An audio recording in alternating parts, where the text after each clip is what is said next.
Le rôle de Sciences Po dans le futur, je le vois comme une école clé pour deux raisons dans lesquelles je crois profondément et qui tiennent à ce qu'est Sciences Po depuis toujours.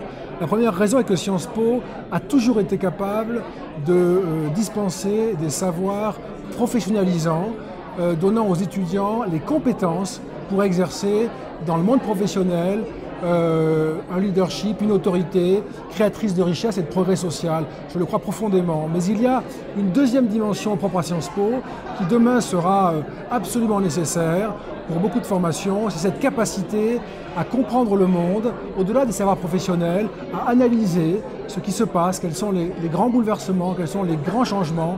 Et autant dans les époques de routine, on peut, au fond, réserver une institution à la production de savoirs professionnalisants, autant dans une époque de grands bouleversements, et faut-il dire que notre époque est une époque de grands bouleversements, il faut que nos écoles, il faut que Sciences Po, mais c'est Sciences Po, soient capables d'aider les étudiants à réfléchir sur le monde tel qu'il est et à inventer le monde tel qu'il va, le monde de demain. Et je pense que Sciences Po a, par tradition, par histoire, ces deux ambitions, c'est ce qui fait sa force.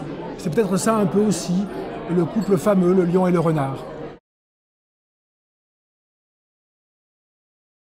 Donc, d'abord, Sciences Po est une institution dès sa jeunesse qui a été tournée vers l'avenir. Vous savez que c'était un projet qui est sorti d'une période de crise, la crise de 1870, qui visait à refonder la formation des élites visionnaires, élites gestionnaires, pour reprendre des mots bien connus.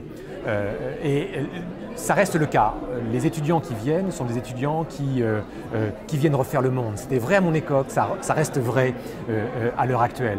Rendez-vous compte, 13 500 étudiants, 13 500 candidats cette année pour l'entrée à Sciences Po, toutes procédures confondues.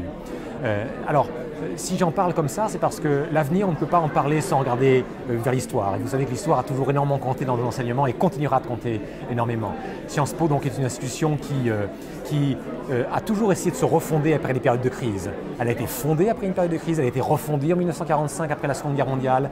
Et elle doit encore se réinventer dans les années 2010-2020 suite aux crises que nous vivons, et en particulier les crises de nos modèles de développement, notamment en Occident, et parmi lesquels d'ailleurs la crise des fonds souverains. Après tout, on est des écoles d'affaires publiques et internationales, nous ne pouvons pas nous exonérer d'une forme de responsabilité dans la formation des jeunes, des gens qui ont pas pu éviter ces crises-là.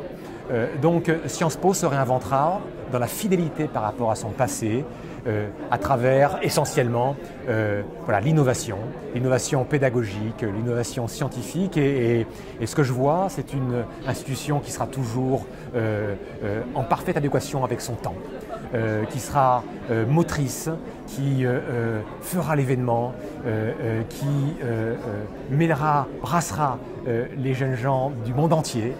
Je vois une institution où il y aura encore plus de brassage culturel, social, intellectuel. Et par intellectuel, je pense aussi à la culture scientifique qui commence à prendre racine dans Sciences Po parce que ces grands enjeux de société qui seront à trancher seront des enjeux où les problèmes sociaux, politiques, économiques entreront en résonance avec les grandes questions technologiques et scientifiques. Voilà, c'est une institution qui permettra de donner à la société les paradigmes qui feront la différence demain.